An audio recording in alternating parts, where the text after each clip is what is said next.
Hi, everybody. My name is Sandy. I'm a compulsive overeater. I weigh and measure 3 meals a day from the Gray Sheet. They're committed to my sponsor. I don't eat in between meals no matter what. And the abstinence is the most important thing in my life without exception. Been abstinent since August 27th. Gosh, I forgot it there for a minute. August 27th, 2009. Barbara, first, I'm so sorry. That sounds like that must be very difficult. I know that many people in my house would love it if I lost my voice for 3 weeks, but no such luck for them or for you all either. So let's see. This is a newcomer meeting, and I've been thinking about that a little bit, newcomer people who are under 90 days. And I tend to, in my shares, I like to think I focus a little too much on what it was like. And sometimes it's because I need to remember. So I'm not going to spend a lot of time on that. I'm going to talk about what it was like and then talk about what it was like as a newcomer, that version of what it was like. Because, 2009 is a while ago. I've been abstinent for a little over 11 years. And when I came in at 44 years of age. And my disease kicked in when it probably was there all along, but the first time it demonstrated itself really, other than the usual sort of dieting and restriction that all young people, I think, seem to go through, was when I was 27. So my math isn't great, but that's a lot of years, 27 to 44. I was pregnant with my first child. Eating was, the rules were gone. The switch had been flipped. I was eating for 2. I was eating for 22, and I never stopped. I didn't stop from then until that baby was 11 years old. No, she was 14. She was 14 years old when I came in. So I did all kinds of things. I did the diets. I did every diet you can think of. And I did those even before the disease, the Richard Simmons, the Deal meal, ate all the little things that you eat, all the shakes that you make, all the fruit only, all the, liquid only, all the onlys. I've spent I spent tens of thousands of dollars on gym memberships and private trainers over 30 years trying to get, okay, maybe that's it, and not showing up. I spent a ton of money on crappy food. I couldn't stop even when doctors told me I needed to stop because I had gestational diabetes twice. I couldn't stop when I knew it was hurting my marriage. I couldn't stop when I knew it was keeping me from being the best mother that I could be. I knew it stopped when I couldn't stop when I wanted to drive off a bridge and die. I just couldn't stop. And I felt so alien. I felt like I was the only person in the world who felt that way. I was just monstrous, And then I stumbled into an OA meeting. And I heard I don't have a 12-step fellowship before that. And I heard the message, and I heard other people talking about doing what I did with food, eating out of the garbage, ignoring my kids, putting them to bed for naps 7 times a day so I could have 10 minutes to eat. All the stuff that we do. And I heard the message that I wasn't alone and that it wasn't, a moral failure. And that gave me such hope, but it didn't give me peace because I did my best binging in Overeaters Anonymous for 4 years. I ate more in the years I was in Overeaters Anonymous than I ever ate before, because somehow the idea that there should be something that works, it works for alcohol. Why can't it work for food? Why can't it work for me? Made it so disheartening. So I was full of despair. And, I don't know. I think that you all can relate. When I feel a lot of emotion, no matter what that emotion is, before I got here, I ate because I was feeling an emotion. So I ate and ate and ate and ate and ate. I found GreySheeters Anonymous in July of 2009. There were no Facebook groups. There were no Zoom meetings. I don't think the Skype meeting had started yet. I live 3 hours from the nearest face-to-face meeting. So I got on the phone bridge and I sent out an email through the GreyNet to find a sponsor. And she told me what you all do. And I thought you were all nuts. Because here's what I thought before that first day of newcomer when she told me. I have 3 young children, 14, 11, and 5. I can barely get them fed, let alone do all this extra cooking for me. I have a husband. Need I say any more? I have a job. I have a full-time job. I have a dog. I am way sicker than any of you people. There's no way I will ever be able to stop. This works for you. I can't even get to the, you want me to get a scale? I live 40 miles from the nearest store where I can get a scale. All of these things, all of these things. But then I don't know why. I just was able to do it. My sponsor, she met me with this firm, so what? And you know, if you want what I've got, you'll do what I tell you to do. Go to the grocery store, buy a scale there, they'll have something. Start weighing. Here's what you can eat. I'll mail you the gray sheet. You're going to come down to Los Angeles in 2 weeks. We're going to go over the gray sheet and you're going to just do it. There was no question if. It was just, and I did. So as a newcomer, I used to think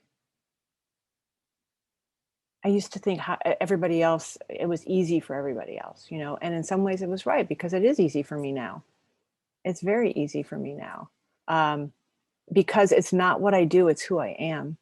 I weigh and measure just like I breathe. It doesn't even enter my head not to.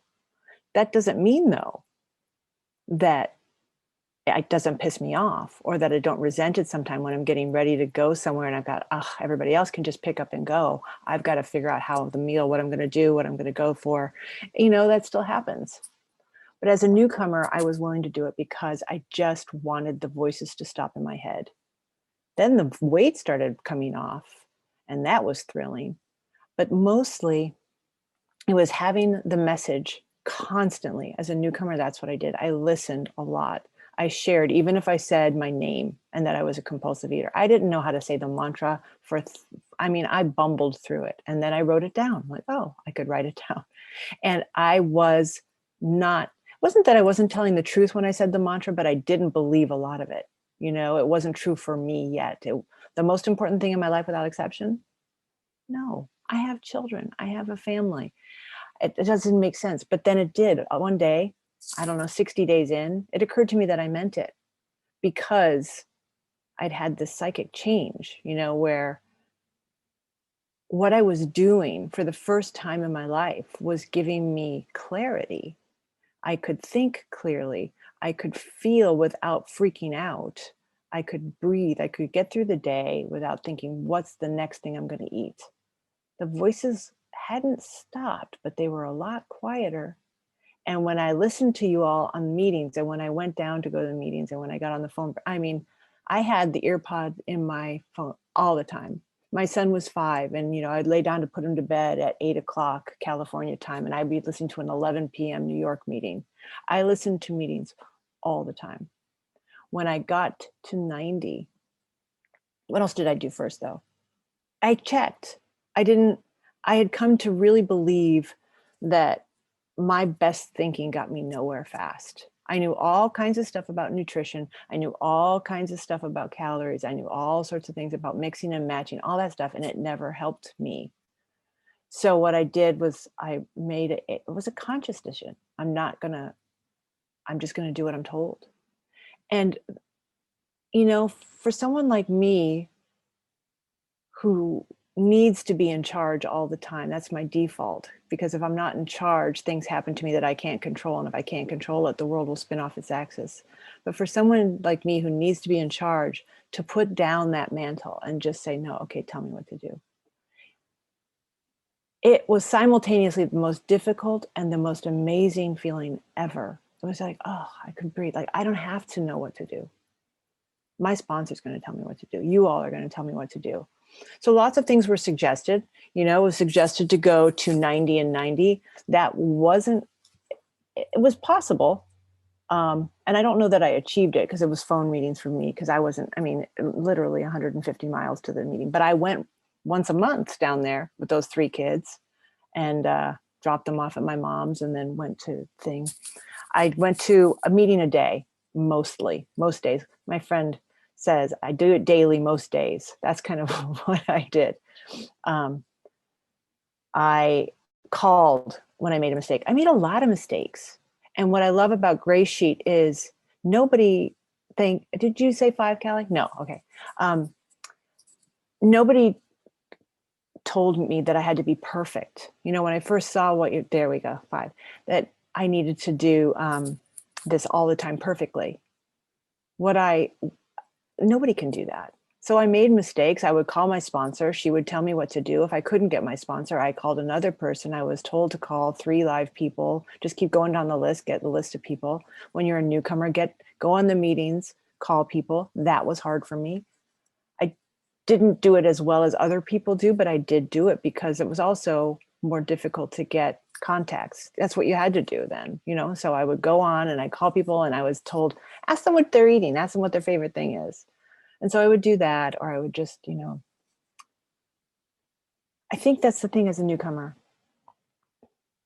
that we can rely on those who are even just a meal ahead of us to help us through. You know, we can rely on each other. I was instructed to call, if I could, a person who was ahead of me in abstinence, who was sort of my peer, who was doing it at the same time, and someone who was newer than I was to the program. And that was really useful, you know, because it's just kind of this thing. I counted days with a woman. I've seen people come and go, but that was disjointed. That has nothing to do with recovery. I don't know. Basically,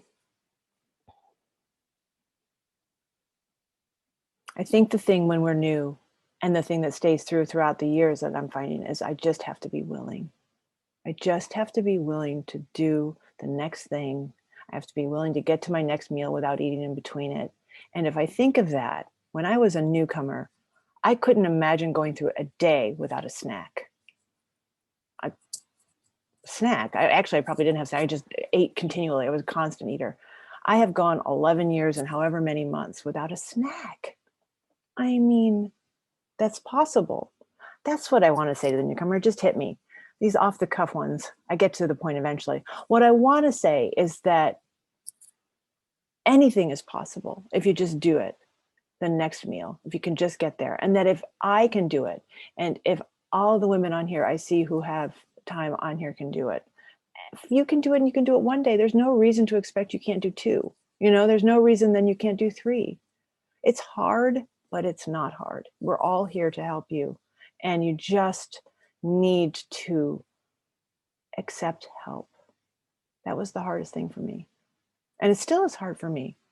I have the hardest time saying, I need help. And when I do, miracles unfold. It's a miraculous thing. My life has been transformed. My children are different people than they would have been had I not gotten abstinent when I got abstinent. My husband and I are still married, and today we like each other. You know, tomorrow we might not, but we're still here, and it was hell.